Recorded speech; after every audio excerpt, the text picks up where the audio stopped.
देश में चुनाव सिर्फ लोकतंत्र नहीं, टकराव का भी संकेत दे रहे हैं। नीतियां बदल रही है और असर सीधे सिस्टम और समाज पर पड़ रहा है। न्याय व्यवस्था पर सवाल उठ रहे हैं और दुनिया एक ऐसे मोड़ पर खड़ी है जहां एक गलती बड़ा युद्ध बन सकती है। आज की खबर सिर्फ जानकारी नहीं बल्कि संकेत है आने वाले समय के। नमस्कार, मैं हूं आपका होस्ट क्षितिज बारोट और आप देख रहे हैं एटर्नल द न्यूज, जहां खबर नहीं समझ बनाई जाती। चुनावी अपडेट, टकराव के बीच भागीदारी। पुंडीचेरी में बीजेपी और कांग्रेस के कार्यकर्ताओं के बीच नोकझोंक के बावजूद मतदान 85.46% दर्ज हुआ। असम में हिंसा हुई, 20 लोग घायल हुए, लेकिन इसके बावजूद मतदान 89.83% तक पहुंच गया। केरल में 78.09% मतदान के साथ शांतिपूर्ण चुनाव प्रक्रिया देखने को मिली। अब पश्चिम बंगाल में 23 और 29 अप्रैल को 2 चरणों में मतदान होना है और तमिलनाडु में 23 अप्रैल को वोटिंग होगी।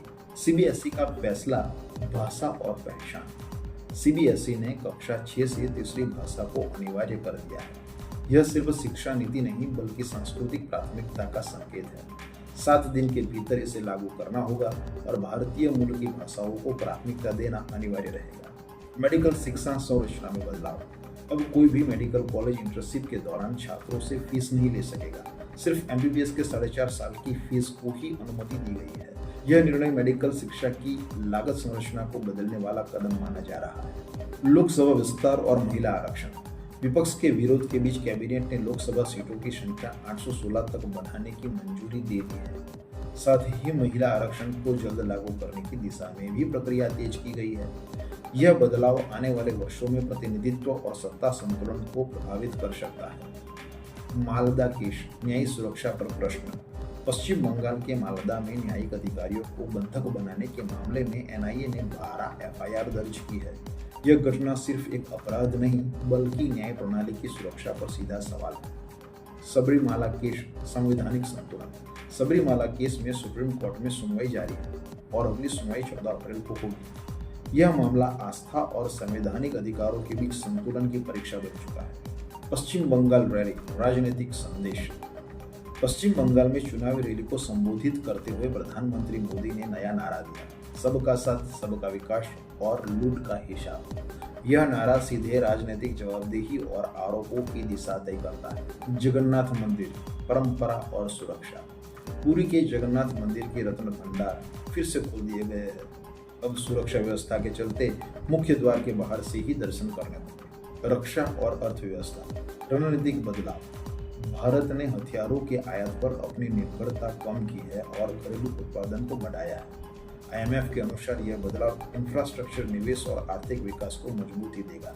अमरनाथ यात्रा, आस्था और तैयारी। अमरनाथ यात्रा के लिए 10 अप्रैल से रजिस्ट्रेशन शुरू हो गया है। सिक्किम रेस्क्यू, ऑपरेशन हिम सेतु। सिक्किम में भूस्खलन में फंसे 1321 पर्यटकों को सफलतापूर्वक रेस्क्यू किया गया। इस सैन्य ऑपरेशन को हिम सेतु नाम दिया गया। बात करते हैं ईरान, अमेरिका और इजराइल के युद्ध की। वैश्विक स्थिति अब संतुलन से टकराव की ओर बढ़ती दिख रही है। ट्रंप ने स्पष्ट चेतावनी है कि ईरान को परमाणु क्षमता नहीं दी जाएगी और यदि युद्ध विराम का पालन नहीं हुआ तो और घातक हमले किए जाएंगे। अमेरिका ने लश्करी जहाज और लड़ाकू विमान ईरान के आसपास तैनात कर दिए हैं। यह सिर्फ सैन्य तैयारी नहीं बल्कि रणनीतिक दबाव की स्थिति है। इजरायल ने लेबनान पर हमला कर युद्ध विराम की वास्तविकता पर सवाल खड़े कर दिए। सिर्फ 10 मिनट में 100 हमले और 254 लोगों की मौत। पाकिस्तान का पीस प्लान अब संदेह के घेरे में है। पाकिस्तान ने अपने सीज फायर से जुड़ी पोस्ट हटा दी है। इस्लामाबाद में होने वाली ईरान और अमेरिका की बातचीत अब भी रहस्य बनी हुई है। कोई स्पष्ट एजेंडा सामने नहीं आया है। ईरान का दावा है कि शांति वार्ता में लेबनान का मुद्दा शामिल है, लेकिन अमेरिका और इजराइल ने इसे पूरी तरह नकार दिया है। स्थिति स्पष्ट है, युद्ध रुका नहीं है बल्कि अपना स्वरूप बदल रहा है। आज का दिन और इतिहास। आज 10 अप्रैल। इतिहास में कई ऐसे फैसलों का गवाह है जिन्होंने दुनिया और भारत की दिशा तय की। 1912 आरएमएस टाइटैनिक अपनी पहली यात्रा पर रवाना हुआ, जिसे अडुबनीय जहाज कहा गया, लेकिन यह त्रासदी में बदलकर मानव अहंकार और तकनीकी सीमाओं की याद दिला गया।